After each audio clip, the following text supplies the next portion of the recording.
tuvo la mayor significancia de todos los ingredientes del medio de cultivo. Ok, yo sí te recomendaría que verificara los supuestos del análisis de varianza, ver si la variable de respuestas tienen distribución de error normal y hay homogeneidad de varianza, porque puede ser que si no verificaste estos supuestos estás encontrando un falso negativo, ¿no? Posiblemente estás contrastando algo que no está ocurriendo por el tipo de distribución que tienes en tus datos, ¿no? Sí, tienes que lo verifiques. Sí, así es. Esto es preliminar. Seguimos con los experimentos, de hecho. Gracias. Gracias.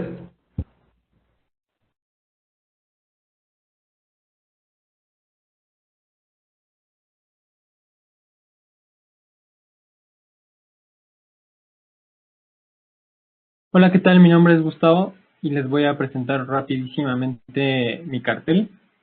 El proyecto se titula Evaluación de cepas de Escherichia coli modificadas genéticamente para producir la proteína adhesiva MRCP19K del Persebe megabalanus rosa.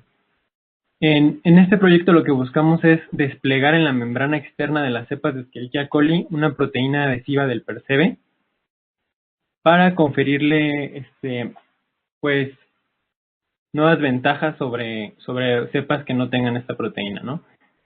En este estudio nosotros lo que hicimos rápidamente fue comprobar que estuviera justamente la proteína en donde estaba diseñado.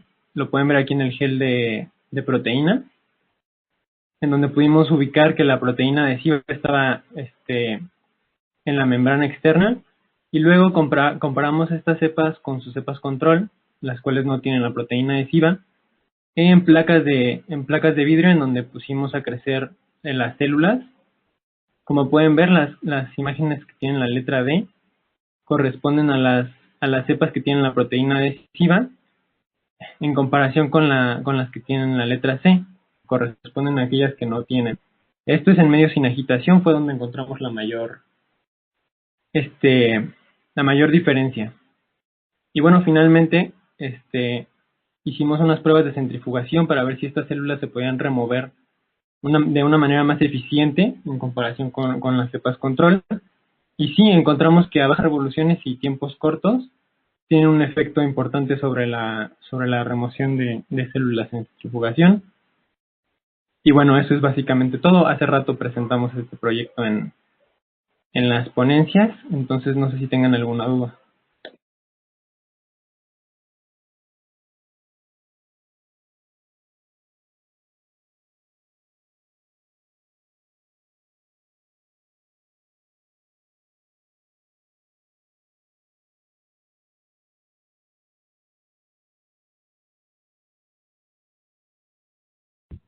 Yo sí tengo una pregunta. Oye, ¿por qué en tu gráfica que tienes de barras ahí, me imagino que son valores promedios más menos un error estándar o no sé, intervalos de confianza? ¿Hiciste un análisis para contrastar estos valores promedios?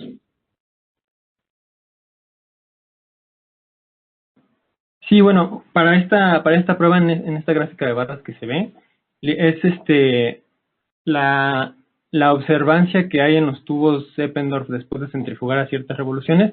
Y sí, comparamos las cepas control contra las cepas adhesivas, y lo que puedes ver aquí es el porcentaje de remoción. Si se dan cuenta, hay una verde, una negra y una naranja, apenas si se alcanzan a ver. La verde, por ejemplo, es una cepa en donde la cepa del lado derecho es la que tiene la proteína adhesiva, y es el porcentaje de remoción que alcanzamos con esa cepa. Y bueno, se hizo por triplicado este experimento. Sí, te recomendaría también que hicieras un análisis para saber, porque si esas barras de error son errores estándar, pues básicamente en algunos grupos tú no tienes diferencias, ¿no? Entonces, sí es recomendable que hagas esa comparación con tus datos. Muchas gracias.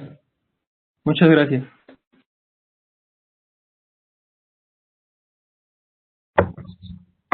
Sí, buenas tardes a todos. A continuación les presentaré mi póster titulado Óxidos mixtos para la producción de butanol. Bueno, como es bien sabido, los combustibles fósiles van en disminución, así que se tienen que buscar nuevos combustibles alternos para hacer frente a esta demanda energética. Uno de estos combustibles es el etanol. Sin embargo, a partir de este es posible obtener el butanol. con una reacción de condensación aldólica que en este caso se llevó a cabo utilizando materiales tipo hidrotalcita, ternario utilizando magnesio, aluminio y cobre, y modificando el porcentaje de este último metal de 2.5%, 5% y 7% en masa. Y se mantuvo una relación metálica de metales divalentes a trivalentes de 3. La metodología de síntesis se llevó a cabo por un método que se llama mezclado de hidróxidos, que es relativamente nuevo. La caracterización se llevó a cabo por rayos X a 1 y 6 horas, y se puede observar que a 1 hora de síntesis los materiales deseados, en este caso las hidrotalcitas, no es posible obtenerlas, ya que se obtienen fases como la brucita y un nitrato de cobre. Sin embargo, a 6 horas, el difractograma revela que la muestra es altamente cristalina y se obtienen cristales del tamaño de 10 nanómetros. En este paso, a 1 hora de síntesis, el pH fue de 8 y a 6 horas de síntesis fue de 8.5. Posteriormente se hizo la evaluación catalítica, se hizo un barrido de temperatura desde 160 hasta 200 aproximadamente, 220, y se obtuvo una conversión con estos materiales de alrededor de 80%. El rendimiento se muestra nada más para el acetaldehído y el butanol, que son los productos principales, y con los nuevos materiales se obtiene un rendimiento de butanol de aproximadamente del 15%, con la muestra que tiene 5% de cobre. Se comparó también con una muestra sintetizada por el método de coprecipitación y se observa que el rendimiento de butanol es elevado.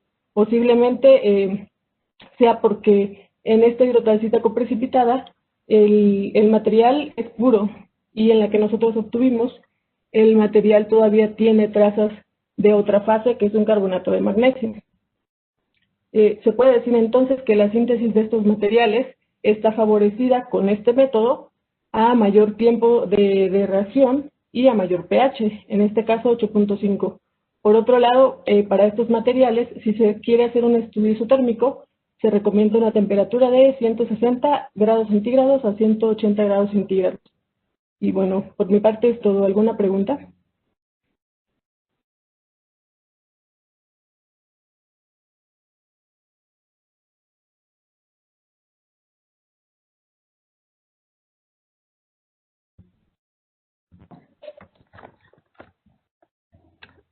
Hola, buenas tardes a todos. Yo les voy a presentar el cartel que lleva como título Evaluación del contenido de compuestos fenólicos en un subproducto de mango extruido. La cáscara de mango es una fuente importante de compuestos fenólicos, los cuales tienen propiedades benéficas, pero también tienen propiedades que pueden ser como antinutrientes, y ese es el caso particular de los compuestos fenólicos denominados taninos. Los compuestos fenólicos pueden ser degradados a partir de los 80 grados, pero cuando se encuentran en contacto con otros factores como la humedad y el cizallamiento, que es lo que sucede durante procesos termomecánicos como la extrusión, el contenido de compuestos fenólicos puede variar. En este trabajo lo que se hizo fue la utilización de cáscaras de mango de la variedad Ataulfo que fueron sometidas a un proceso de extrusión a 2 humedades y 2 temperaturas diferentes en una velocidad constante. Para la cuantificación se realizó por espectrofotometría la cuantificación de flavonoides, fenoles totales y taninos condensados. En el presente proyecto lo que encontramos fue que para el caso de los fenoles totales, el factor de la humedad tiende a aumentar el contenido de los compuestos fenólicos totales, y además esto se explica porque la literatura reporta la ruptura de las células y por lo tanto la liberación de compuestos fenólicos ligados. En el caso de los taninos, que es la segunda gráfica que podemos observar, el contenido de taninos disminuye por factor térmico y por factor de hidrosolubilidad.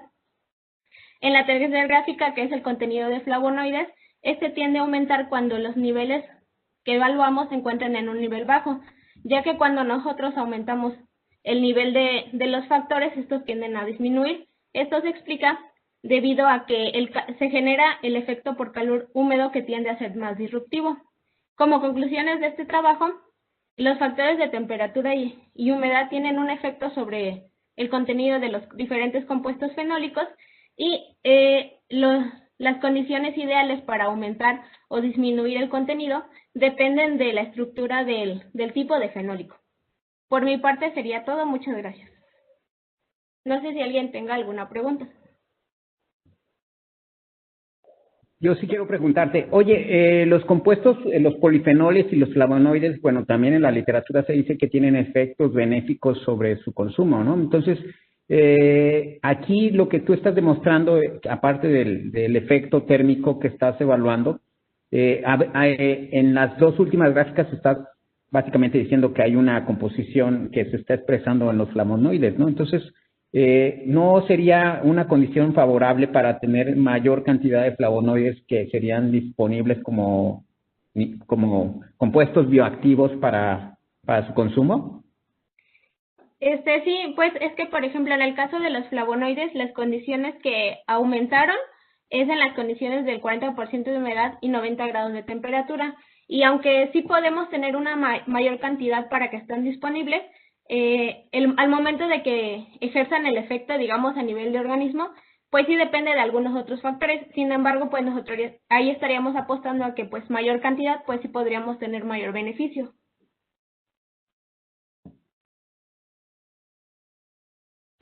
Esto tiene que ver con el tiempo de anaquel, ¿verdad? Sí, también tiene que ver, ya que son compuestos sensibles a la temperatura y a la humedad. Perdón, a temperatura y a luz. Pueden ser degradados. Muchas gracias. Bueno, buenas tardes. ¿Me escuchan? Bueno, Sí. sí, bueno. Mi nombre es Clemente Cruz Cruz y mi proyecto a presentarles lleva por nombre Diversidad Estructural de cassettes de resistencia en integrones de clase 1 en cepas de Escherichia coli aisladas de pacientes con infección vaginal. Como introducción tenemos que la resistencia antimicrobiana es uno de los 3 problemas más importantes que enfrenta la salud humana en este siglo. Eh, estas, estas bacterias contienen elementos genéticos móviles, como lo es los integrones de clase 1. Estos son elementos capaces de integrar y expresar genes de resistencia a antibióticos. Estos están formados por 3 regiones. Es el extremo 5', el extremo 3' y la región variable, justamente la más importante, ya que alberga carencias de resistencia a antibióticos. En cuanto a la metodología, partimos de lo que son 105 cepas de coli de origen vaginal, las cuales se sometieron a perfil de resistencia probando 12 diferentes antibióticos. Amplificamos el gen 16S-rRNA e hicimos genotipificación usando el algoritmo de Clermont, esto para clasificar a bacterias en virulentas y comensales. Después lo que se hizo fue realizamos la búsqueda del integrón de clase 1 y aquellas cepas que mostraron matrices genéticas idénticas se analizaron mediante ERIC PCR para diferenciar entre cepas y clonas. Como pueden observar la figura 1, los resultados de los ensayos de resistencia a los antimicrobianos mostraron que los nitrofuranos, anfenicoles y aminoglucósidos fueron los antimicrobianos con mejor actividad. La distribución filogenética de cepas comensales fue del 54.28% y de las virulentas del 45.71%. Al final logramos clasificar 16 integrones completos, 9 estuvieron presentes en cepas comensales y 7 en cepas virulentas. Se identificaron 8 matrices genéticas diferentes y la matriz genética más predominante fue la de la Blaoxa y con adeniltransferasa tipo 1. Los resultados de ERIC PCR mostraron que 14 de las 16 cepas de coli son únicas y no clones.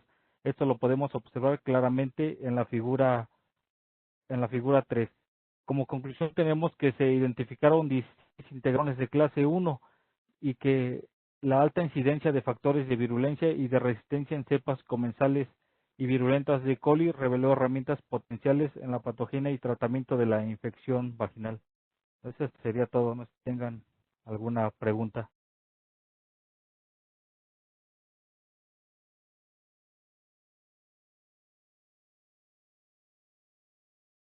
Buenas tardes, mi nombre es David Valle Holanda y el día de hoy les voy a presentar el cartel que lleva por título efectos de extractos proteicos de bacterias fitopatógenas sobre el crecimiento vegetal y la mancha bacteriana causada por Xanthomonas en Capsicum annuum.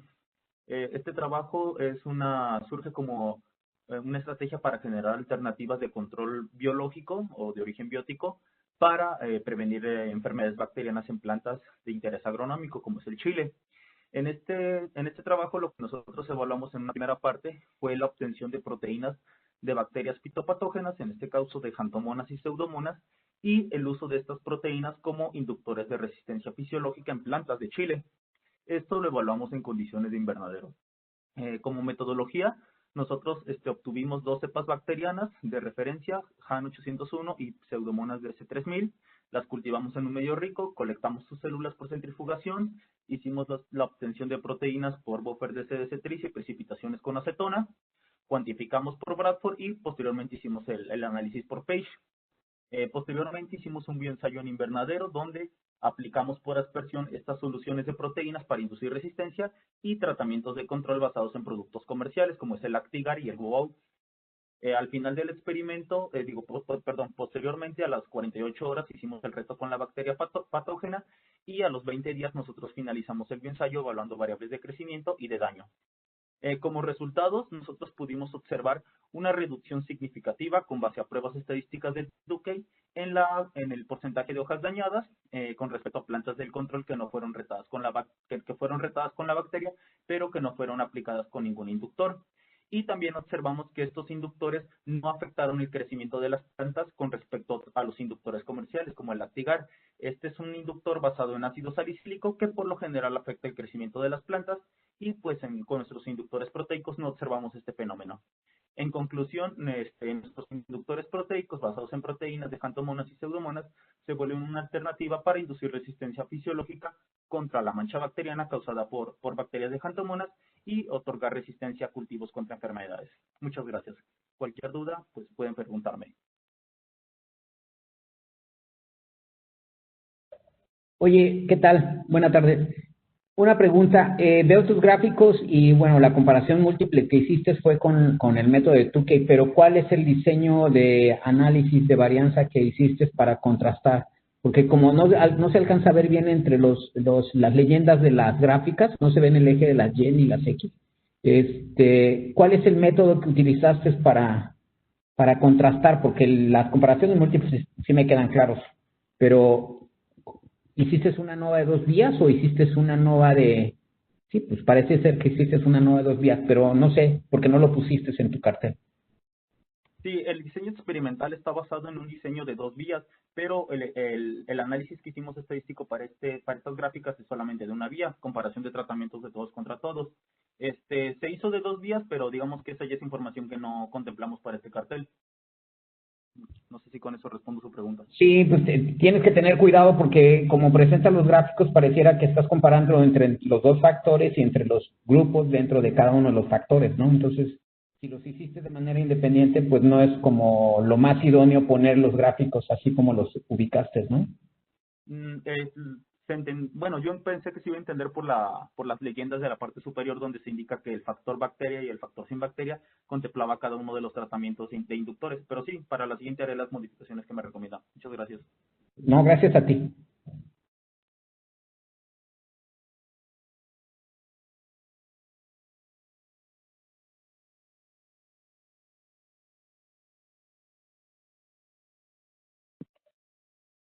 Buenas tardes a todos, mi nombre es Anaí Valencia y voy a presentarles el trabajo titulado Biorremediación como una estrategia para la utilización de suelos agrícolas contaminados con hidrocarburos. En México existen extensas áreas de suelo agrícola contaminados por hidrocarburos y estos compuestos son altamente recalcitrantes debido a que no solo cambian propiedades físicas y químicas del suelo, sino también las interacciones biológicas en él. Por ende, surge la necesidad de buscar alguna alternativa que permita no solo la recuperación de los suelos agrícolas, sino que no frene su producción. En este sentido, el presente trabajo tuvo como objetivo evaluar el proceso de biorremediación como una tecnología sustentable para la remoción de diésel en suelo en condiciones de invernadero, desarrollando pruebas de bioestimulación con sustrato agotado de setas y bioaumentación con 2 hongos filamentosos para la producción de una ornamental llamada Gypsophila paniculata. La metodología se llevó a cabo por 3 etapas. La primera fue el muestreo del suelo agrícola en la región de San Martín Texmelucan. Posteriormente se trabajó en la propagación de plántulas y hongos. Y por último, en el ensayo de biorremediación, que tuvo una duración de 50 días, donde se utilizaron macetas en condiciones de invernadero con diferentes tratamientos, de acuerdo a la tabla 1, que nos permitieron observar los efectos tanto de la bioestimulación como de la bioaumentación. Se tomaron en cuenta distintas variables de respuesta, tanto en la planta como en el suelo, y los resultados de las pruebas estadísticas de ANOVA y comparación de medias Tukey nos permiten concluir que la estrategia fue efectiva en todos los tratamientos de biorremediación, mostrando relación positiva en la bioestimulación utilizando sustrato agotado de Pleurotus, que la flor Gypsophila paniculata tiene la capacidad de crecer en suelos contaminados con diésel, tratados con estrategias de biorremediación, como lo es la bioestimulación y la bioaumentación.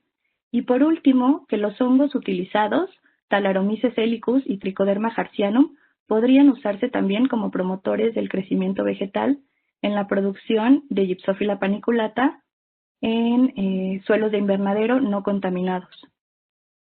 No sé si tuvieran alguna pregunta. Gracias. Yo sí tengo pregunta, gracias por la presentación. Oye, en tu tabla 2, si le puedes dar un zoom, tiene los tratamientos, pero las 2 columnas que están al lado de los tratamientos son el tipo de hongo, porque como están abreviados no alcanzo a distinguir. El ICD y el CT. Ok, vienen... sí, claro. No, sí los puse acá en la metodología. El CT significa clorofila total. El IDC es el índice de calidad de Dixon. Son diferentes variables fisiológicas que se miden en la planta y se saca este índice de calidad. Pero no tienes propiamente la comparación entre los tipos de hongos, ¿no?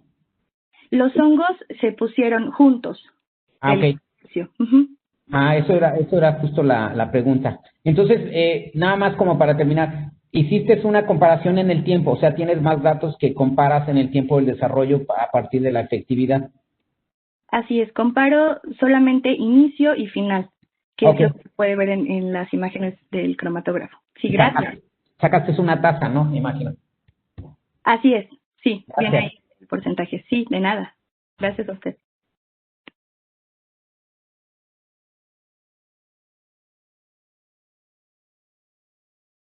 Hola, buenas tardes. Mi nombre es Lisa Mora y bueno, yo les voy a hablar de las investigaciones en el área de sociales.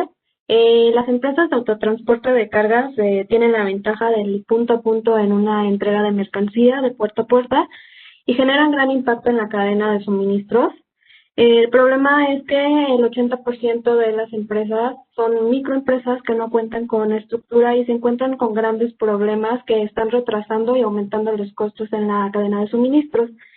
El objetivo de esta investigación es diseñar un modelo de profesionalización para estas microempresas con el fin de volverlas más competitivas. Esta investigación es una investigación cualitativa con un alcance exploratorio donde se busca describir las características de estas empresas, puesto que no hay investigación al respecto, y bueno, detectar la causa de estos problemas por lo que se enfrentan. Se ha recolectado hasta este momento información en las bases de datos para poder diagnosticarlas y caracterizarlas y posteriormente poder diseñar el modelo de profesionalización, alimentando este modelo con toda la información que se ha obtenido. Se buscó por medio de la teoría de la competitividad sistémica y ventaja competitiva si nos podían servir para caracterizarlas. Sin embargo, se detectó que la teoría de las 5 fuerzas de la estrategia competitiva nos ayudaba mejor a realizar un análisis estructural del sector y a determinar las características de estas empresas. Así vamos a poder determinar las relaciones con la antigüedad de la empresa, sus volúmenes de ventas, sus acuerdos con la administración, con los proveedores, con clientes, sus relaciones con estos, con sus alianzas que tienen entre proveedores, clientes, incluso con sus competidores.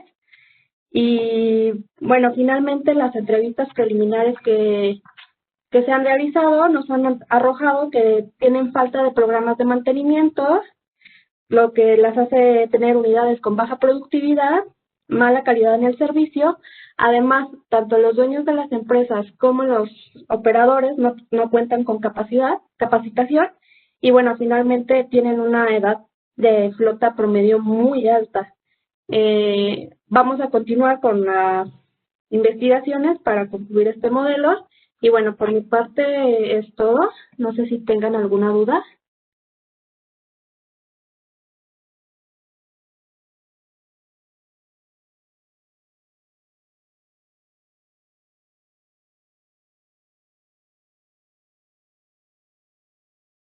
Hola, buenas tardes a todos. Mi nombre es Naín Reyes y les voy a presentar este cartel que es sobre la caracterización de harinas y masas de cereales y leguminosas para la elaboración de un snack tipo churro.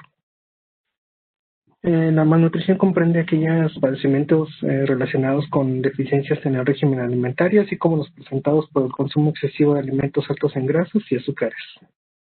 Por otro lado, el acceso a alimentos nutritivos es deficiente o de alto costo. Por esta razón se propuso desarrollar este snack con una alta cantidad de proteínas, realizando la mezcla de harinas de leguminosas con las de cereales.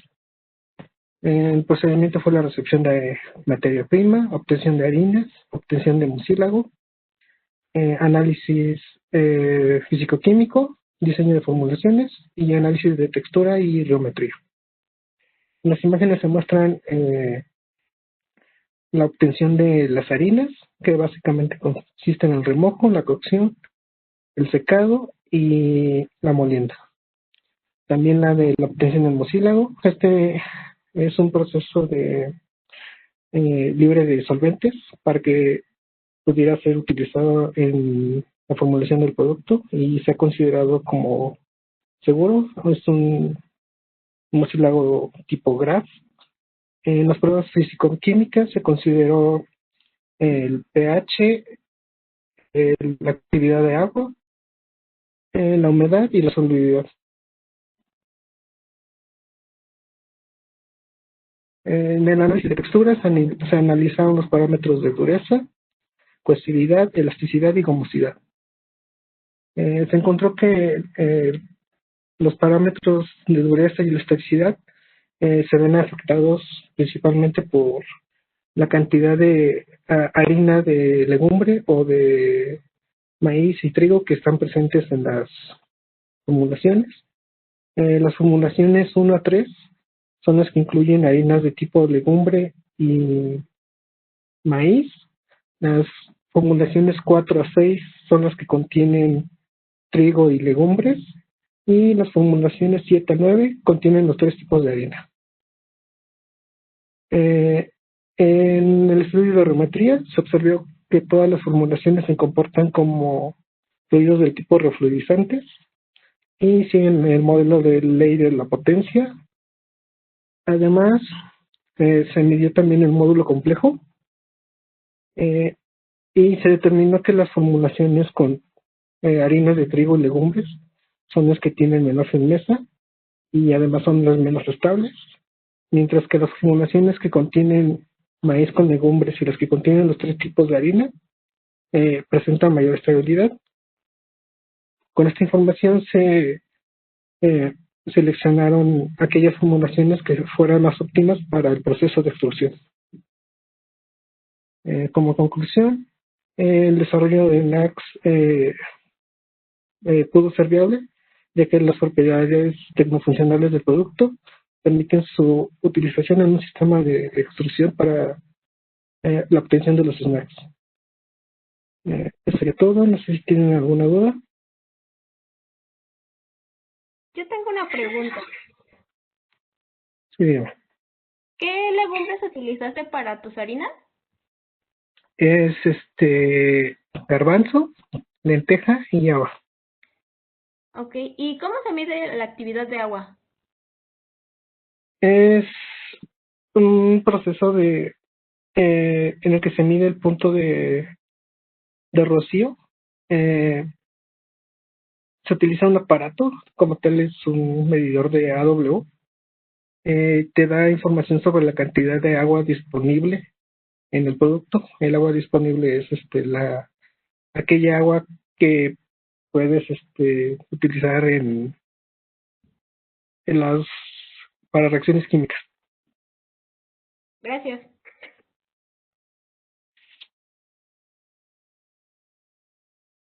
Buenas tardes, les voy a presentar el cartel titulado Síntesis de biomateriales formulados con quitosano y alcohol polivinílico con diversas topografías para el cultivo de células troncales mesenquimales. La visión de este trabajo es que el uso de estas membranas que nosotros formulamos puedan servir para utilizarlas en medicina regenerativa a futuro, ya que se sabe que la tríada en la medicina regenerativa relevante es el uso de biomateriales, células troncales y factores que puedan diferenciar esos estirpes de interés médico, ¿no? Para esto utilizamos un protocolo ya previamente denominado literatura orgánica, en donde hacemos estas mezclas a diferentes porcentajes, posteriormente utilizando algunas placas metálicas, se dieron forma a estas membranas, fueron 3 topografías, lisa, lineales y hexagonales. Utilizamos 3 tipos de células troncales mesenquimales derivadas de tejido adiposo, de cordón umbilical y de pulpa dental. Específicamente las de pulpa dental se tuvieron que someter a un proceso de fenotipificación para verificar que estas efectivamente fueran células troncales mesenquimales. Corroboramos esto y procedimos a colocar las células en estas membranas que previamente fueron analizadas en cuanto a hidratación y por microscopía por AMF.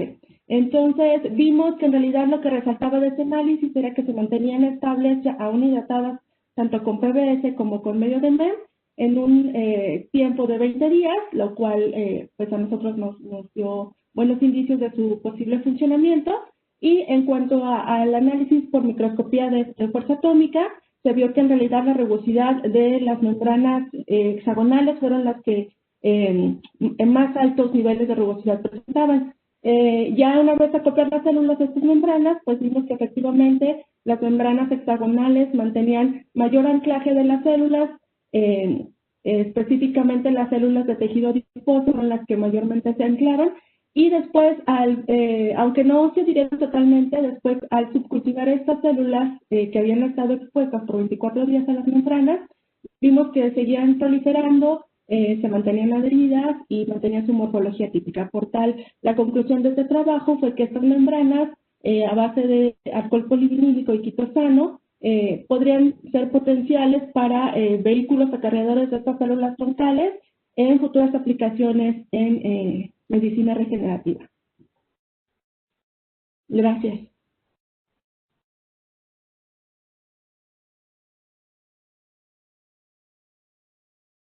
No sé si hay alguna duda. Oye, sí, hubiese sido recomendable que hubieras editado tus imágenes un poquito más grandes porque te quedó mucho espacio ahí en la conclusión y esas imágenes me parece que son muy interesantes de verlas. Casi no se notan, pero tenías mucho espacio todavía ahí como para poderlas hacer más grandes. Pero bueno, nada más la duda, ya fue por formato. Gracias. Sí. No, al contrario, gracias.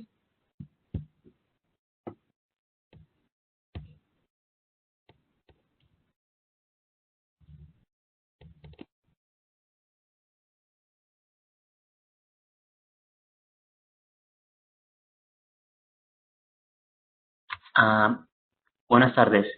Este corresponde a ecogenómica de virus de DNA en plantas no cultivadas. Los virus citopatógenos se consideran como un grave riesgo para lo que es el campo mexicano, debido a que estos permiten lo que es una enorme pérdida al llevar a cabo lo que es su infección. Con dicho evento en mente, en 2019, Rodríguez Negrete y colaboradores llevaron a cabo un consenso del contenido de virus en plantas cultivadas y no cultivadas en la región noreste del Pacífico de México, en las cuales encontraron que eran diferentes virus que no se habían reportado previamente aquí su hallazgo en México. Por lo tanto, se llevó a cabo y esto se hizo por medio de secuenciación de alto rendimiento, de lo cual se generó varias librerías y las cuales se tuvo las cuales se usaron para lo que es el diseño de primers con los que se llevó a cabo la búsqueda en las muestras usadas en ese mismo trabajo de forma individual, y de las cuales luego se implementó amplificación de círculo rodante para en aquellas que tuvieran lo que era un resultado positivo en la detección de la firma del geminivirus. Una vez detectado esto, se llevó a cabo un proceso de beta complementación para lo que es la clonación de lo que son las secuencias de estos virus y la recuperación de la secuencia total por medio de secuenciación de Sanger. Una vez obtenida, se llevó a cabo lo que es la evaluación de con la base de datos del GenBank del NSBI para ver si había secuencias más similares, y se encontró que no. Por lo tanto, estas dos secuencias representan una nueva especie de virus, de las cuales se halló que le correspondían a la librería de Colima Nayarit y solo más cercana filogenéticamente hablando o en similitud a lo que es un virus de papaya aislado del gomovirus. En conclusión, lo que es la herramienta de ecogenómica, que se corresponde a lo que es el hallazgo de virus en una sola especie de planta, corresponde a una herramienta útil para el uso de información generada por secuenciación de alto rendimiento. ¿Alguna pregunta?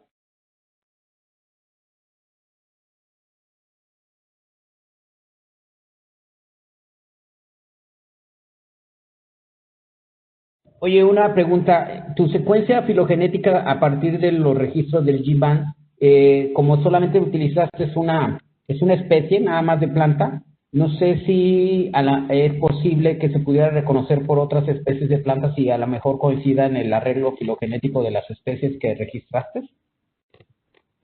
No, verá, es que la secuencia del virus recuperada no era lo suficientemente similar a la de otros virus que ya se encontraban en la base de datos. Por lo tanto, se le reconoce como una especie nueva, y la especie en la cual se aisló era Galium mexicanum, una maleza. Ok, pero cabe la posibilidad que a lo mejor por similitud filogenética, tú agarras una especie, podría ser que varias especies del mismo género o de la misma familia pudieran tener la misma especie de virus, ¿no? Sí, podrían ser huéspedes compatibles, pero por el momento solo se ha detectado en la Galium mexicanum. Ok, muchas gracias. Muy interesante. Hola, yo tengo una duda. Bueno, un comentario. Gracias por el cartel.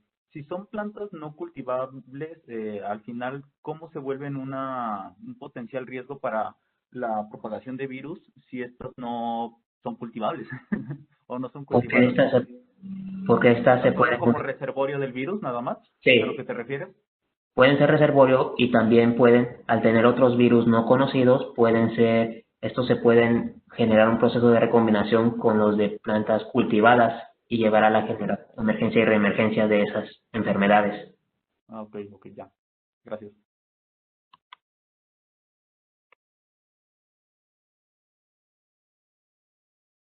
Muy buenas tardes.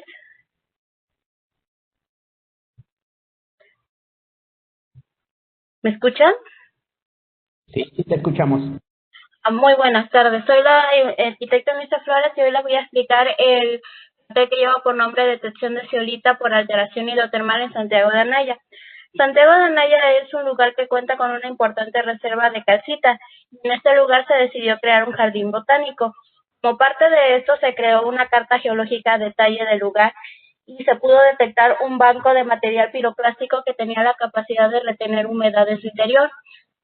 Y dado que contaba con silicificación y grandes brechas que le daban potencial de explotación, se decidió determinar si existían o no zeolitas en el lugar.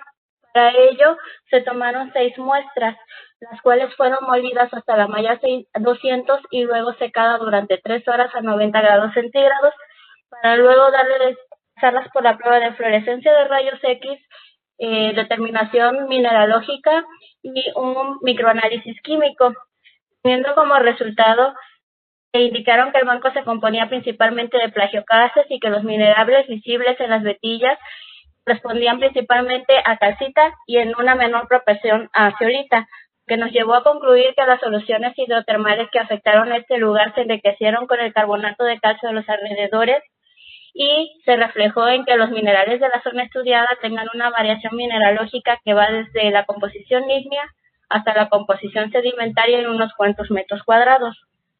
Respecto a la zeolita, fue de tipo chavasita, pero su presencia fue muy limitada y se encontró solo en una muestra que equivalía más o menos al 2% del volumen del banco. Y se encontraron solo en las estructuras brichoides afectadas por alteración hidrotermal, lo que significa que la chavasita se formó por el efecto de las almohadas calientes que circundaron de estas zonas y que alcanzaron el equilibrio químico solución roca, alterando los minerales y formando pequeñas cantidades de zeolita.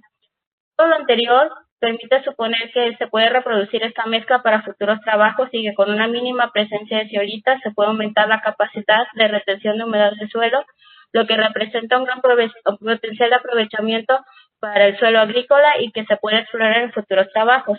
Y pues por mi parte sería todo, no sé si tengan alguna duda. Sí, bueno. Sí.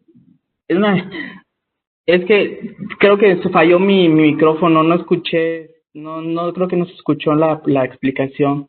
Voy a repetirlo más rápido. En este caso, mi trabajo está titulado La composición isotópica de los otolitos de 4 especies en Laguna de Términos. Este trabajo tiene como principal objetivo el analizar las variaciones de los isótopos de delta carbono 13 y delta oxígeno 18 en Laguna de Términos, en el área de protección de flora y fauna de Laguna de Términos, a partir de muestreos realizados en 1996, 2006 y 2016. Para esto se analizaron 192 otolitos por medio de espectrometría de masas, de relaciones isotópicas, y los resultados obtenidos determinaron que para el caso de delta oxígeno 18 no se observó una relación significativa entre el valor isotópico y diversas variables fisiológicas como es la talla, el peso del organismo y el estado nutricional del mismo. Mientras que para el caso de delta carbono 13 se observó una relación parcial de estas variables con el valor isotópico en ciertas especies. Además de esto, también se observó que el valor isotópico tanto de delta carbono 13 como de delta oxígeno 18 respondía a los cambios ambientales a nivel espacial y temporal, principalmente a la temperatura y salinidad donde el organismo se desarrolla. Por lo tanto, nos permitió concluir que el análisis de delta carbono 13 y delta oxígeno 18 a partir de estructuras metabólicamente inertes nos permite observar cómo el organismo va registrando los cambios ambientales en el que se va desarrollando o en el que habita, lo cual a largo plazo brinda o abre nuevas ventanas al estudio del cambio climático en ecosistemas costeros marinos, como es Laguna de Términos. Muchísimas gracias y una disculpa por el inconveniente.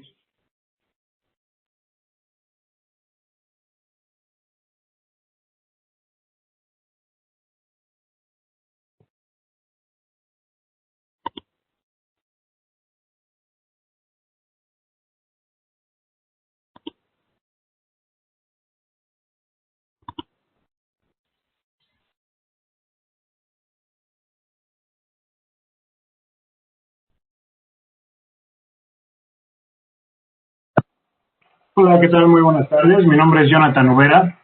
Yo soy maestrante del posgrado de diseño industrial en la UNAM y bueno, hoy les vengo a presentar un diseño y desarrollo de un biofiltro de CO2 a base de el cual se encuentra basado en la tecnología de fotorreactores, específicamente el modelo RF. Y bueno, justamente la idea de este proyecto es hacer un análisis a través del diseño industrial para la generación de nuevos productos y servicios utilizando esta tecnología. Estos son servicios que nos ayudan a hacer soluciones con el climático y que además ofrezcan soluciones alimentarias utilizando microalgas como la espirulina. El diseño y desarrollo de este prototipo que se ve aquí está hecho a través de modelado 3D digital e impresión 3D, que es manufactura aditiva. La automatización se hace a través de sensores y microcontroladores con base en código Arduino. Justamente la idea de este prototipo es mostrar que la tecnología que las diferentes tecnologías pueden integrarse para generar un producto a través de metodologías como el design thinking y tomando en cuenta el ciclo de vida de los materiales y tomando en cuenta el ciclo de vida completo del producto, desde que se hace el recuento de los materiales hasta pasando por su producción, su uso, hasta el final de su disposición final. Esto con la intención de medir si es que la tecnología es capaz de capturar el CO2, más del CO2 del que se está produciendo a la hora de producir justamente la tecnología. Bueno, esta tecnología cuenta también con un filtro, un sistema de filtración automático, que lo que hace es filtrar la biomasa para obtenerla de primera mano. Justamente la idea es dotar a la tecnología de las características necesarias para insertarla en un nuevo sistema sociotécnico. Es decir, estamos tomando una tecnología que se encuentra normalmente en una instalación industrial o en un laboratorio de experimentaciones y le estamos dotando esas características para que se convierta en un producto, en un servicio. Se hacen algunos análisis a través de modelado computacional, como por ejemplo cómputo científico de dinámica de fluidos o de elementos finitos, para poder conocer justamente la resistencia a los materiales o su comportamiento dentro del reactor y saber, bueno, pues los números de transferencia de masa y bueno, toda esta cuestión técnica que tiene que ver con justamente con el reactor. Y bueno, justamente esa sería la cuestión. Muchas gracias. No sé si alguien tenga alguna pregunta. Hola, buenas tardes. Muchas gracias a todos por tan interesantes carteles. En un momento daremos paso a las ponencias técnicas. Por favor, si gustan esperarnos, a las 4 en punto comenzamos. Gracias. Ya voy a comenzar. Hola, buenas tardes. El día de hoy vamos a tener la ponencia de Daniela Esmeralda Ramos Beltrán, que nos acompaña de la Universidad Autónoma de Sinaloa con el tema correlación de lutropina y filotropina con plaguicidas organoclorados en sangre de ratones a diferentes gradientes altitudinales en Sinaloa. Les cedo la palabra.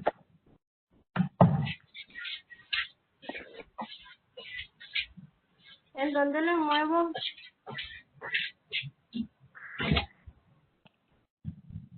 Aquí hay unos cuadritos en tu pantalla y ahí les puedes ir moviendo la presentación. Es que tengo problemas con mi internet. No te preocupes, si quieres yo le voy cambiando. Ok.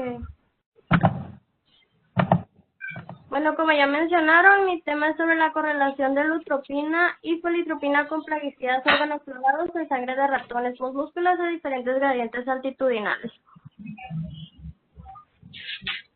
La siguiente, por favor. Como introducción, pues sabemos que los plaguicidas organoclorados son un grupo importante de contaminantes orgánicos persistentes que se utilizan principalmente para el control de plagas. Estos compuestos tienen un largo uso histórico y proporcionaron grandes beneficios al sector agrícola. Sin embargo, el aumento en la demanda conllevó a prohibirlos en 1970 por la preocupación ambiental concerniente y los efectos tóxicos que causaba a la salud de humanos y animales. Estos compuestos son considerados químicos interruptores endocrinos porque tienen un gran potencial para actuar como xenobióticos por sus propiedades estrogénicas y antiandrogénicas que interfieren directamente sobre los mecanismos de diferenciación sexual, y estos varían en función de la edad, el sexo o el momento de exposición.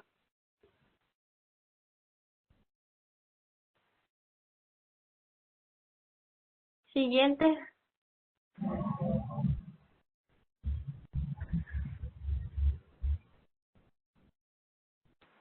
Bueno, como mencioné, los plaguicidas son químicos interruptores endocrinos. Estos pueden provocar los efectos tóxicos en humanos y animales como infertilidad, nacimientos defectuosos, tumores cerebrales sin cáncer. También interrumpen el sistema endocrino de los organismos no objetivos, en este caso los músculos, provocando alteraciones reproductivas y del desarrollo. Esto hace suponer que los plaguicidas organoclorados o interruptores químicos endógenos tienen la capacidad de interferir con la actividad de las hormonas gonadotrópicas y además tienen la capacidad de trasladarse de los sitios de aplicación hasta los lugares remotos independientemente de la altitud y latitud. Siguiente.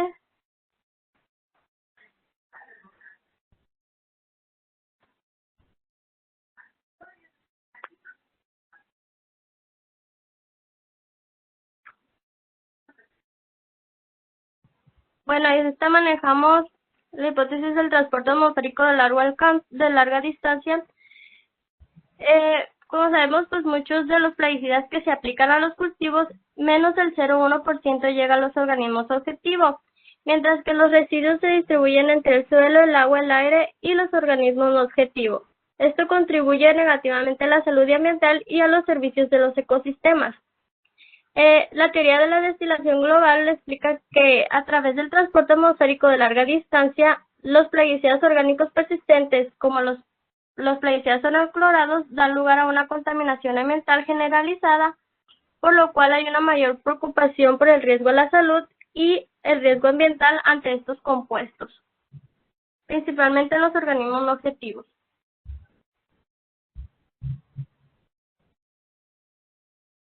Siguiente.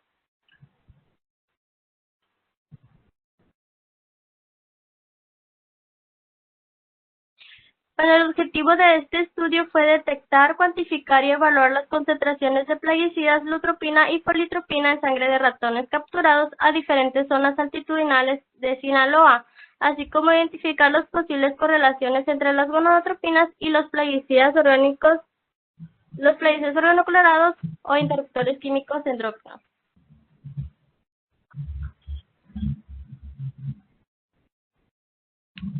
Como mencioné antes, la hipótesis sobre el traslado atmosférico de larga distancia es que si el traslado atmosférico de larga distancia propicia el traslado de los plaguicidas organoclorados con potencial de actuar como interruptores hormonales de bajas hacia zonas altas y propicia la bioacumulación de estos químicos en organismos no objetivos, entonces es probable que los organismos no objetivos como los ratones músculos de zonas altas presenten mayor bioacumulación de organoclorados en el cerebro, gónadas y sangre que los ratones de zonas bajas, además de actuar como posibles interruptores de las hormonas lutropina y politropina en sangre involucradas con el eje gonadotrópico.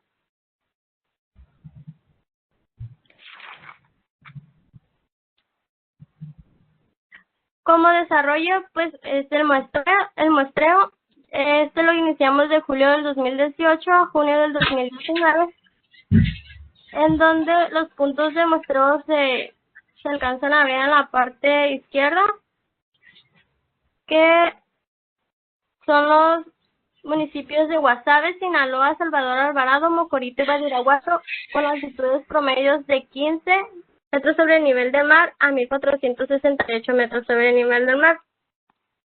El muestreo inició colocando transparchermas con un cebo de avena, atún, vainilla y utilizadas para la captura. Luego se realizó un procedimiento de muestras in situ. Siguiente. Bueno, en donde hacíamos una cámara letal, que era una caja hermética con alcohol. Después de que los ratones ya estuvieran sedados, pues tomamos las medidas morfométricas. Después realizamos la decapitación de los ratones y se tomó la muestra de sangre en los tubos vacuitánea recta. Estas muestras se almacenaron a 4 grados centígrados. Estas se separaron en dos, en donde 500 hectolitros se almacenaron a menos 70 grados centígrados en ultracongelación para el posterior análisis de las hormonas gonadotropinas con el kit ELISA, y el resto de las muestras se estimó la cantidad de muestra en mililitros y se utilizó para el análisis de los plaguicidas en cromatografía de gas.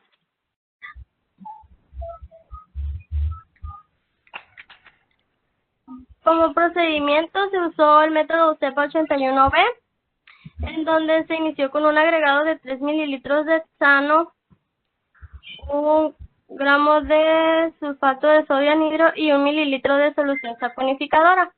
Después se realizó un baño María de 10 minutos y luego se puso 30 minutos en el sonicador.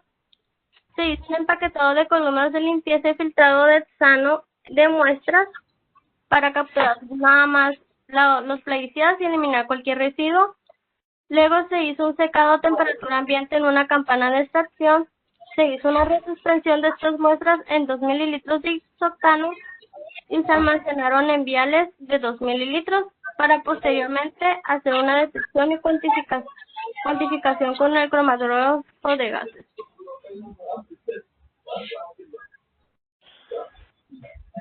Se realizó el procedimiento de lisa, en donde se prepararon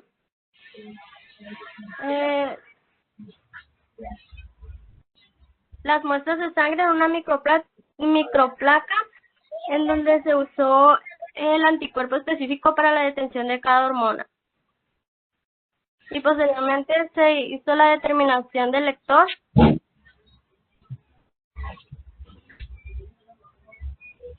En el análisis de datos, pues sacamos el porcentaje del éxito de captura, que es animales capturados entre trampas por noche por 100. Estos resultados se agruparon por altitud, de zonas bajas, zonas medias y zonas altas. Estas concentraciones se capturaron con el método 8081B de la UCEPA y se realizaron dos métodos estadísticos, que es las pruebas de normalidad y los datos no paramétricos de Shapiro-Wills, los análisis de varianza de Kruskal-Wallis y Sperman. Todo esto utilizado con Excel y Statistics.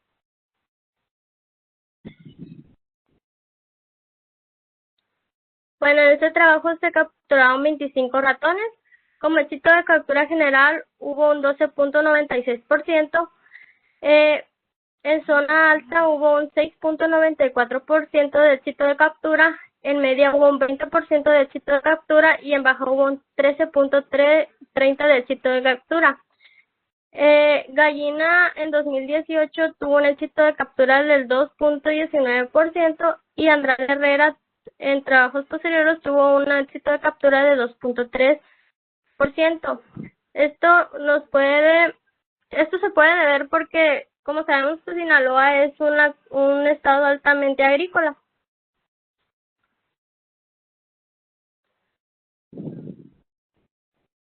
Como resultados de discusión, pues se registraron 13 analitos, en los cuales Edrincetona registró el mayor porcentaje, con el 100%, y la mayor concentración promedio la registró lindano, con un 40.89%.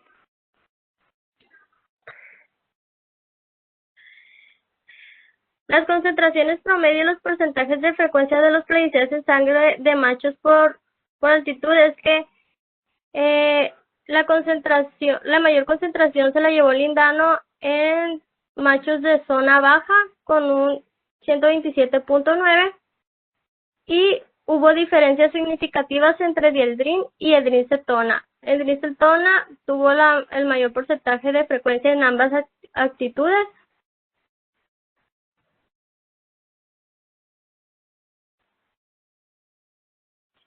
En cuanto a las hembras, pues la mayor concentración se la llevó aldrin en zona baja y edrincetona tuvo la mayor frecuencia en las 3 altitudes.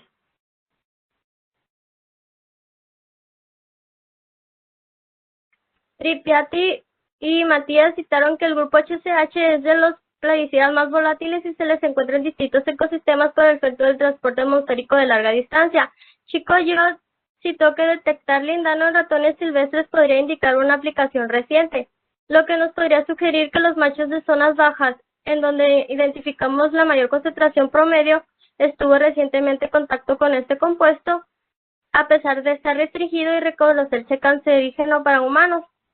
Esto sigue siendo una amenaza para el medio ambiente y los mamíferos, al tener este potencial xenobiótico que interfiere con el desarrollo reproductivo. Resultados y discusión, pues como se muestra en la tabla, dividimos por zonas, en donde se observó que conforme se incrementa la altitud, la concentración de ALH aumenta y la concentración de politropina disminuye. La mayor concentración se la llevaron los ratones de zonas bajas, con un 36.07 de lutropina, y las hembras de zonas altas con un 34.97 de lutropina. hubo una correlación estadísticamente significativa en donde endrinaldehído y endrincetona tuvieron una correlación positiva con lutropina y delta tuvo una correlación negativa con FSH.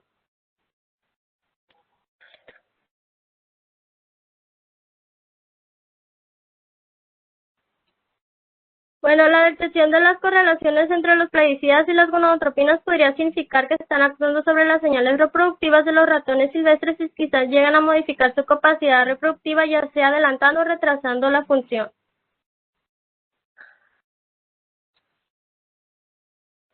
Como conclusión, las correlaciones entre los plaguicidas organoclorados y las hormonas gonadotropinas podría sugerir que esta esté en función con la frecuencia, promoviendo la exposición continua a dosis bajas y no necesariamente con la concentración más alta. Los plaguicidas organoclorados siguen empleándose de manera no regulada e incorrecta, lo que sigue afectando a la fauna silvestre. Sinaloa es una región altamente agrícola, por lo tanto hay un uso elevado de estas sustancias en zonas de baja altitud. Por lo tanto, hubo mayores concentraciones en esas zonas. La detención de los plaguicidas a diferentes gradientes altitudinales evidencia el efecto del transporte atmosférico en la propagación y permanencia de los plaguicidas orgánicos a nivel mundial, como contaminantes orgánicos persistentes, aún de haberse prohibido y estar restringidos.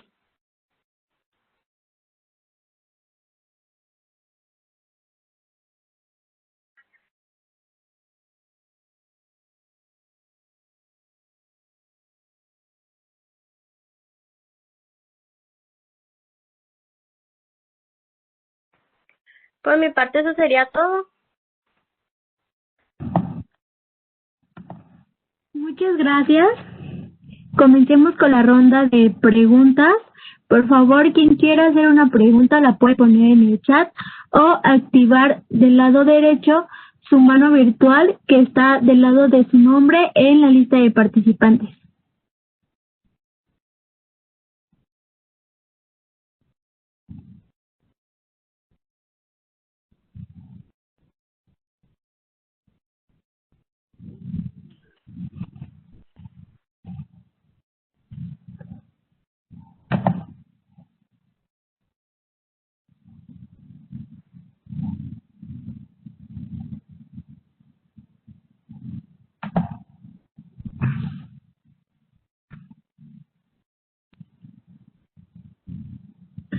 Ok.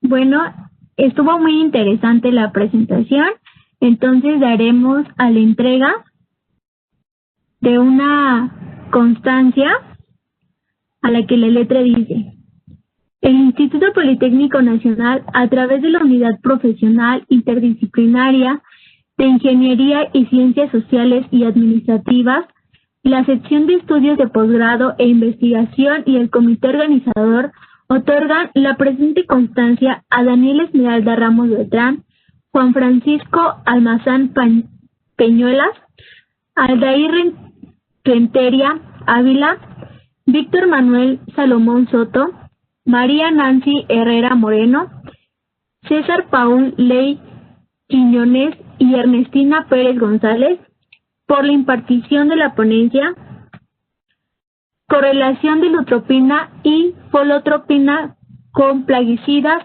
organoclorados en sangre de ratones, a diferentes gradientes altitudinales en Sinaloa. Muchas gracias y quisiera pedirles que activen por favor su micrófono para darle un fuerte aplauso a Daniela. Gracias.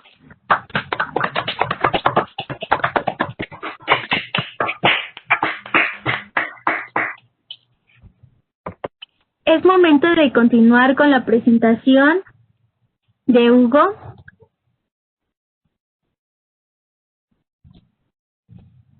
¿Se encuentra Hugo por ahí? Puedo... ya. Parece que ya. Okay. ¿Me escucha? Sí, ok. Sí. Ok, muy bien. Ok, comenzamos.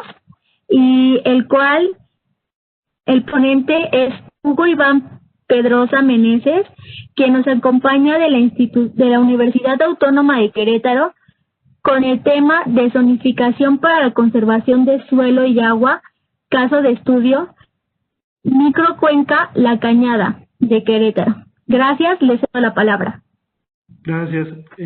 Quisiera ver si se pudiera poner la presentación que envié hoy, que es actualizada, o pudiera compartir mi pantalla para darle más agilidad. Ok. Puede compartir su pantalla, por favor. Lo hacemos presentado. Gracias. A ver.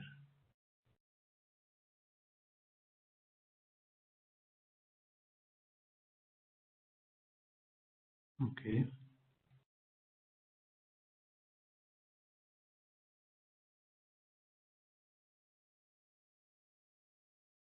Ahí se puede ver. Bueno, Sí, sí se puede ver. muy bien.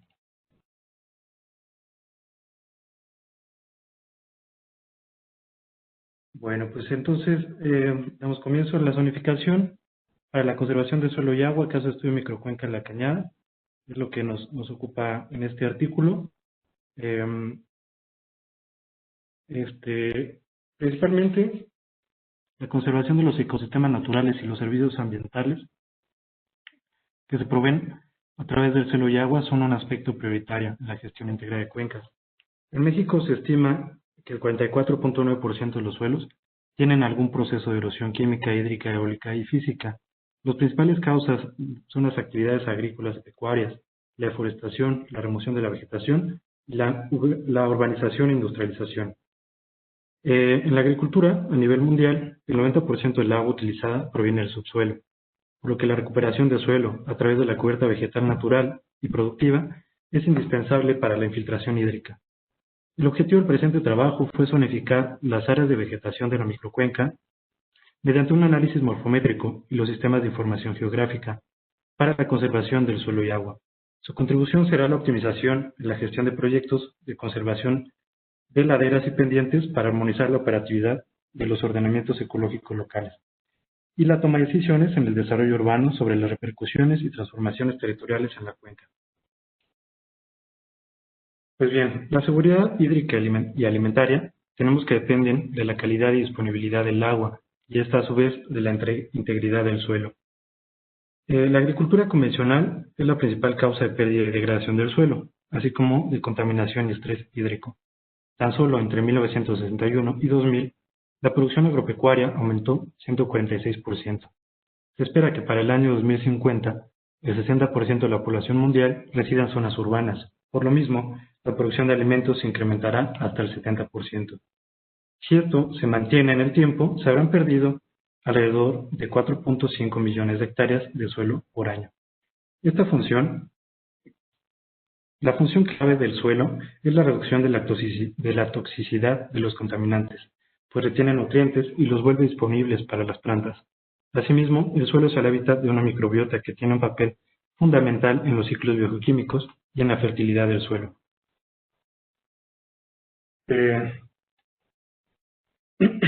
Tenemos que la seguridad hídrica y alimentaria dependen de la calidad y disponibilidad del agua y esta a su vez de la integridad del suelo. La agricultura convencional es la principal causa de pérdida y degradación del suelo, así como la contaminación y estrés hídrico. Tan solo entre 1961 y el año 2000, la producción agropecuaria aumentó 146%.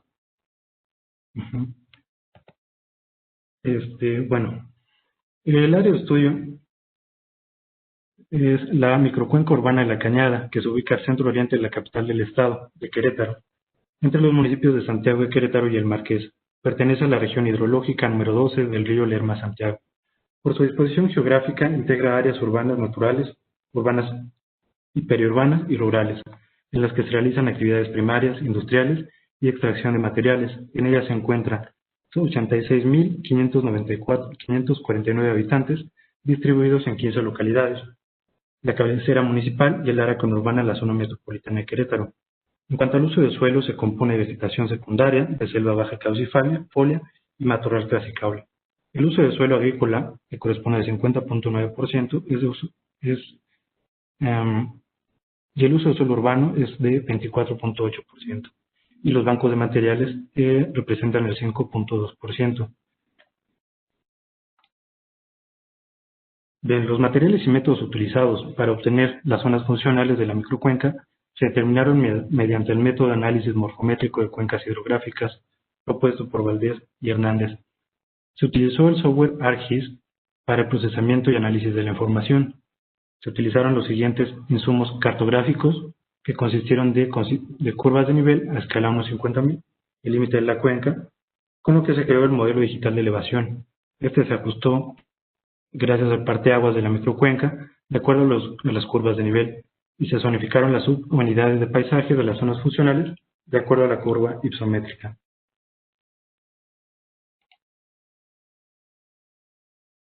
Bien, los materiales y métodos también utilizados en esta segunda etapa de la investigación consistió en la zonificación de las subunidades de paisaje en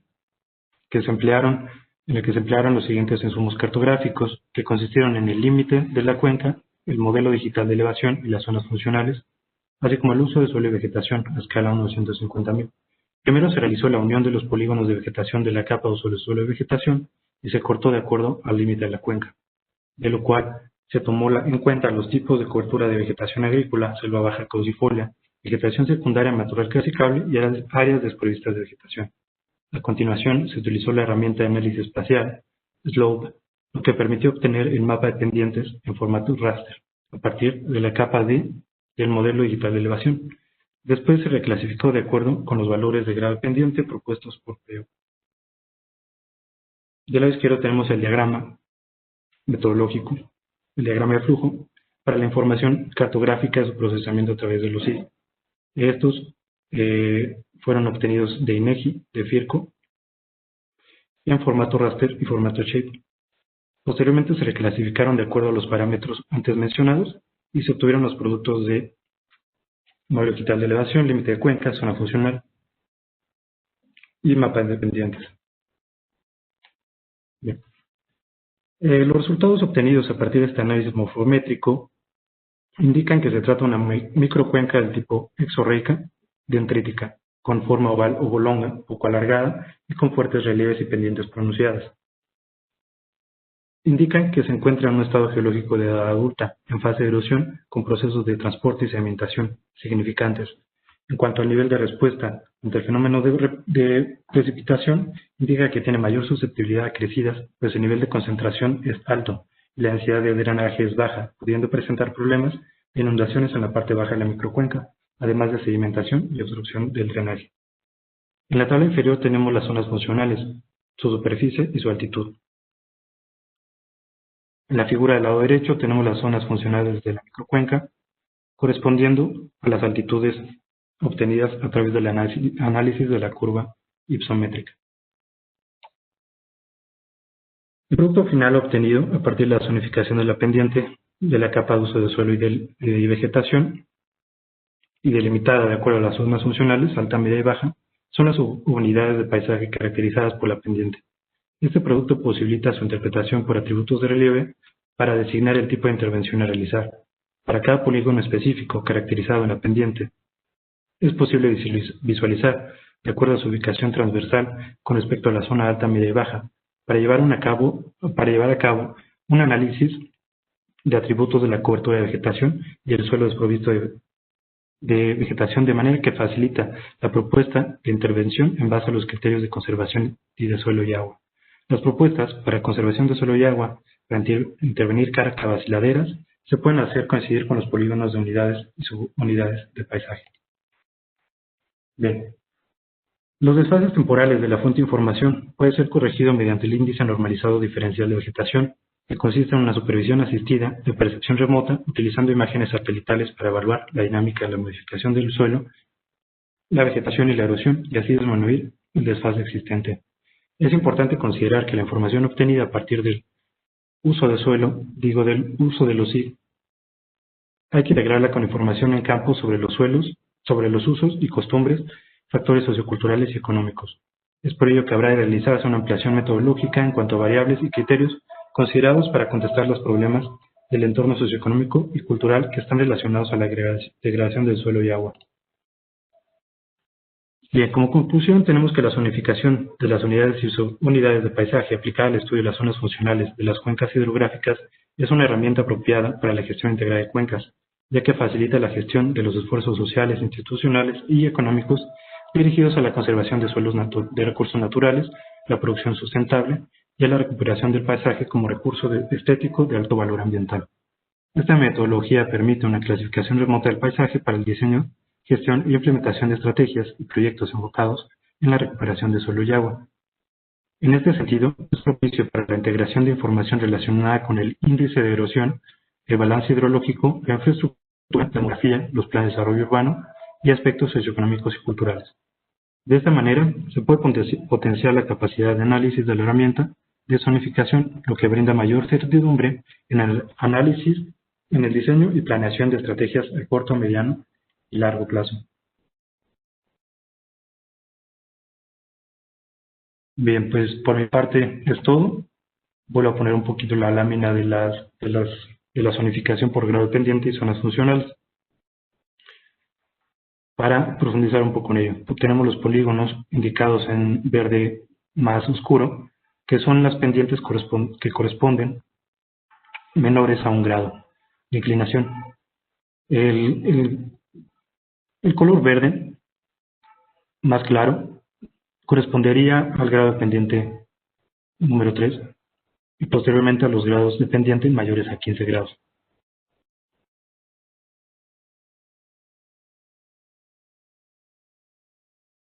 Bueno, pues por mi parte es todo y si hay alguna participación, adelante.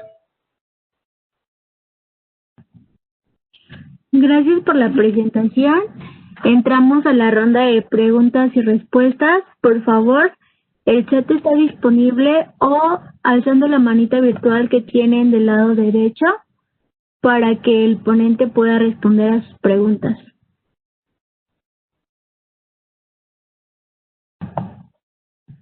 Bueno, muchas gracias por la ponencia, muy interesante. Hago entrega virtual de la constancia, que a la letra dice: el Instituto Politécnico Nacional, a través de la Unidad Profesional Interdisciplinaria de Ingeniería y Ciencias Sociales y Administrativas, la Sección de Estudios de Posgrado e Investigación y el Comité Organizador, otorgan la presente constancia a Hugo Pedrosa, Juan Hernández y More Luna, quien nos hace la impartición de la ponencia técnica Zonificación para la conservación del suelo y agua, caso de estudio Microcuenca La Cañada, Querétaro. Muchas gracias. Por favor, les pido que activen su micrófono para darle un aplauso.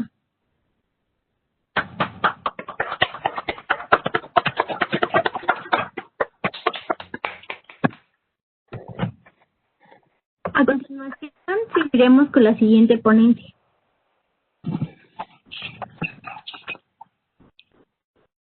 Ok. La siguiente ponencia va a ser impartida por Aida Mercedes Ochoa Amos, quien nos acompaña de Lopitza, con el tema de metodología Kanban como métodos de regularización del trabajo. Muchas gracias. Les cedo la palabra.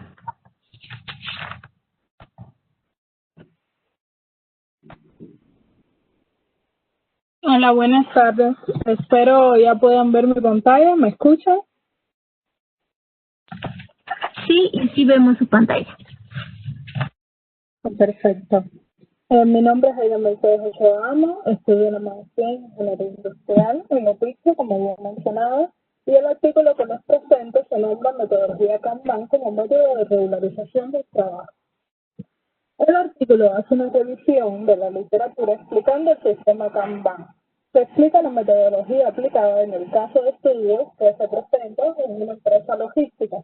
Seguido, explicaremos los resultados, las conclusiones y por último las referencias utilizadas en el trabajo. Pues en la revisión de la literatura se utilizó como base el libro Sistemas de Producción Toyota de Yasuhiro Mono, la edición del 2012 originalmente publicada en 1983.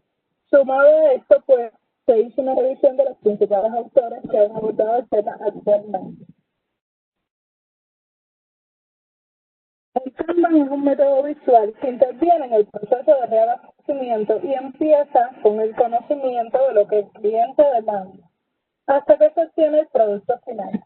La metodología consta de 3 fases. La primera es el entrenamiento del personal, ya que antes de comenzar el proceso de implementación es indispensable una capacitación para que todos los responsables del sistema sean conscientes de las ventajas que proporciona el Kanban. Luego está la fase 2, la implementación del Kanban en las áreas críticas de la organización. Pues antes de comenzar la implementación y para lograr un funcionamiento adecuado, se deben analizar los diferentes datos cuantitativos de la organización, como por ejemplo el comportamiento de la demanda, la producción, tiempos de entrega, etc. Se recomienda la implementación en un área pequeña, donde en poco tiempo pues, se puede observar los ajustes que se deben realizar en el sistema.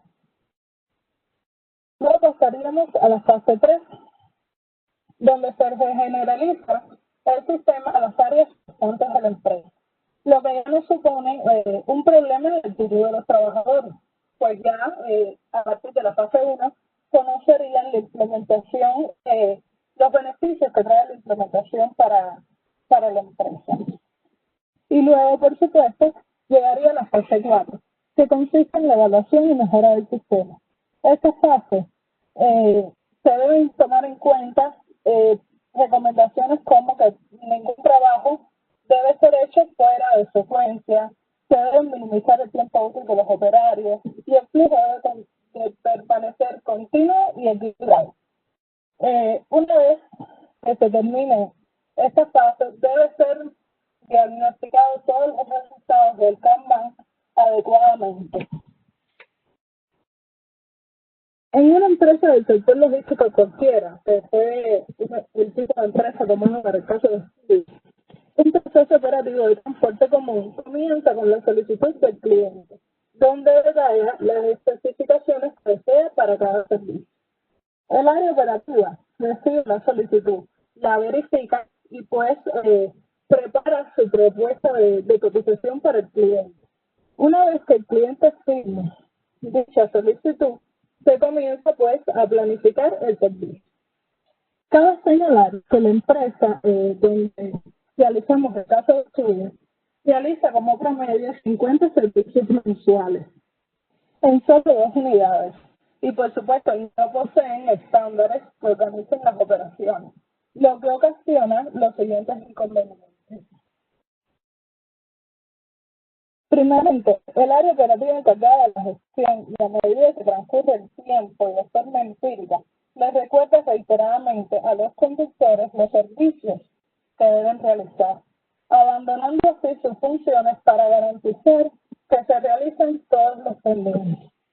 Repetitivamente, los directivos de la empresa preguntan al área operativa el estado de la carga a transportar de cada cliente y en qué parte del proceso se encuentra, situación que se proporciona debido a que la empresa no ha podido adquirir los módulos correspondientes a distribución del sistema que utilizan actualmente.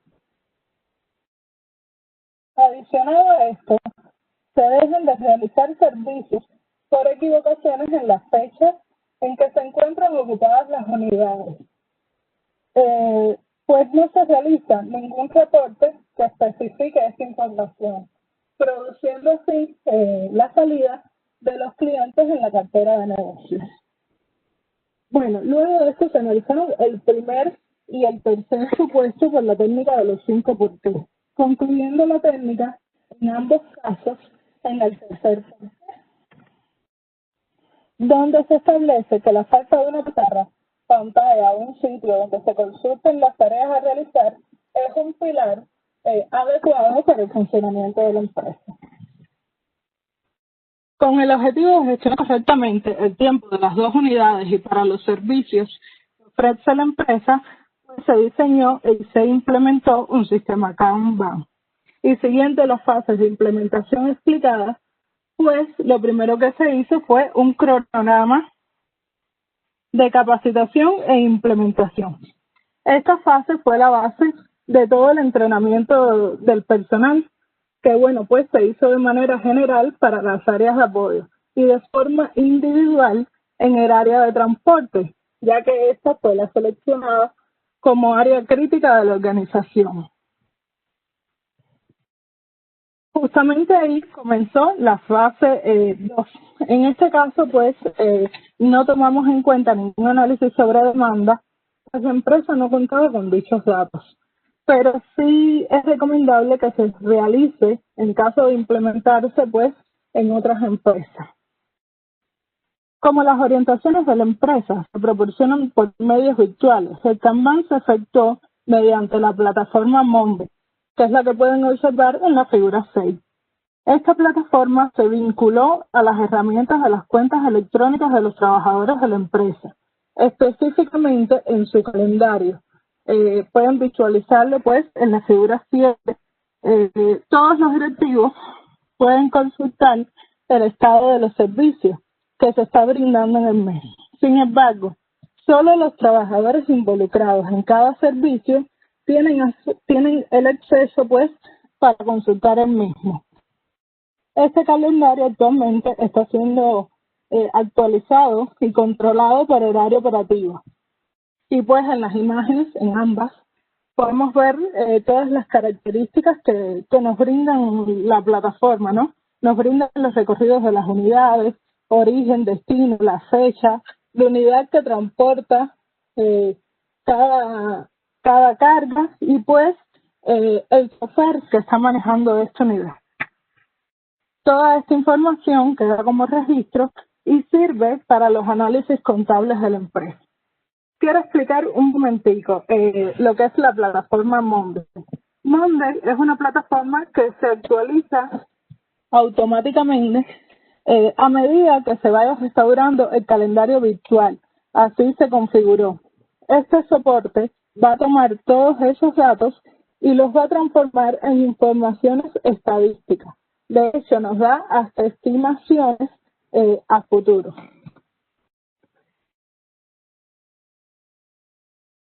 Debido a la situación epidemiológica por causas del COVID-19, pues no hemos podido implementar el Kanban en las demás áreas de la empresa. Se quedó pendiente la fase 3 y la fase 4.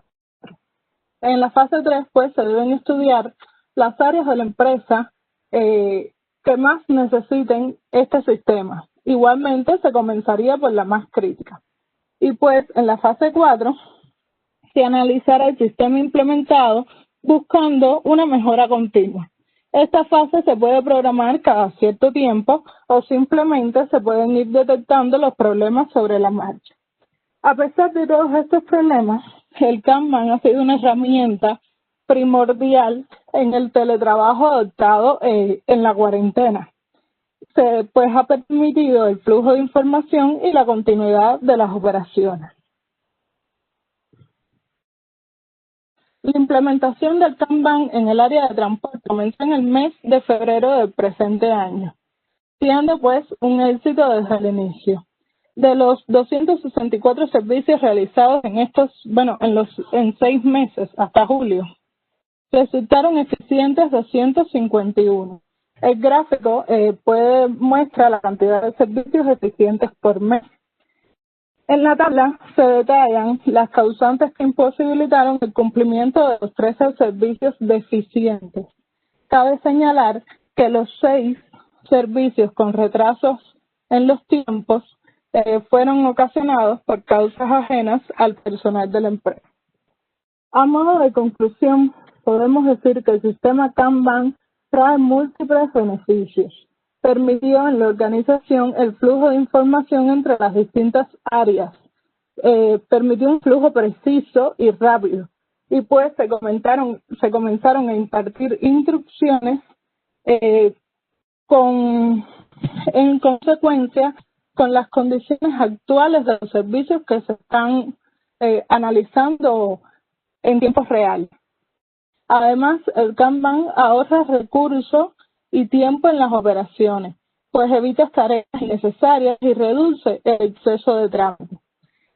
A modo de recomendación, quiero decir que para la implementación exitosa de un Kanban es crucial el cumplimiento de cada una de las fases, La gerencia debe velar porque se efectúen correctamente, mientras que los empleados deben asumirla con disposición.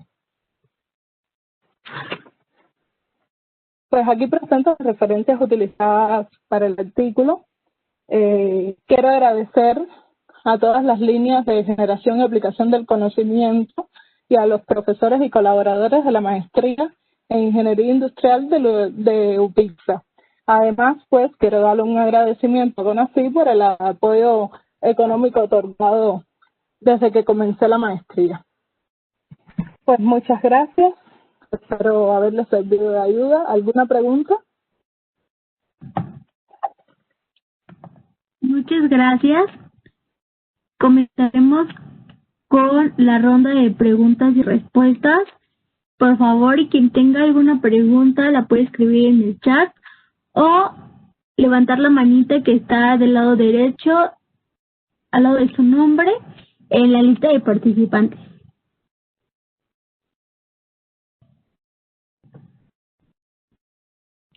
Bueno, yo quisiera preguntar algo.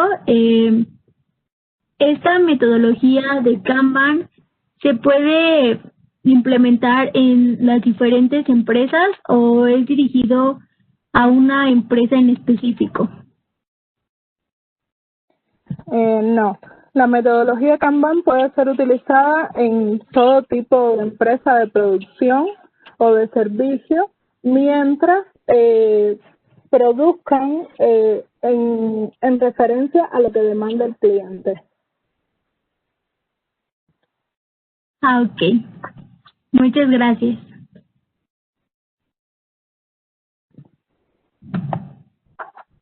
Tenemos otra pregunta de Miguel García y nos dice, ¿cuánto tiempo lleva la implementación hasta las etapas que se llevan y cuánto tiempo más cree tardar en concluir? Pues la implementación comencé en la empresa, a trabajar en la empresa en octubre y fue ahí cuando comenzamos a buscar pues un sistema que le permitiera trabajar los servicios de la forma adecuada.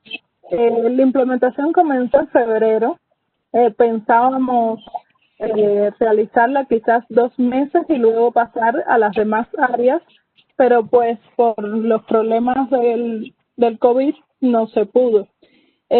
Sí queremos, bueno, cuando la empresa se restablezca, pues ahora están haciendo home office, queremos seguir implementando el sistema.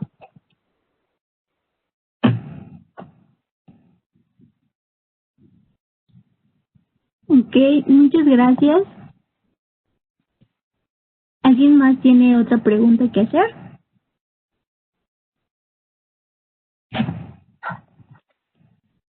Bueno, es momento de concluir la participación de Aida Mercedes, que estuvo muy interesante, y me permito entregarle virtualmente su constancia, a lo que la letra dice. El Instituto Politécnico Nacional, a través de la Unidad Profesional Interdisciplinaria de Ingeniería y Ciencias Sociales y Administrativas, la sección de estudios de posgrado e investigación y el comité organizador otorgan la presente constancia a Aida Mercedes Ochoa Amos por la impartición de la ponencia técnica Metodología Kanban como método de regularización del trabajo. Muchas gracias y por favor les pido a todos activen su micrófono para darle un fuerte aplauso.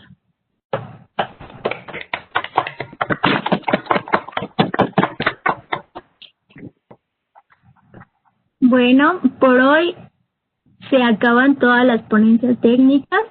Les hago una cordial invitación para que puedan asistir a la ponencia magistral que se va a llevar a cabo en la sala 1. Muchas gracias, por mi parte sería todo.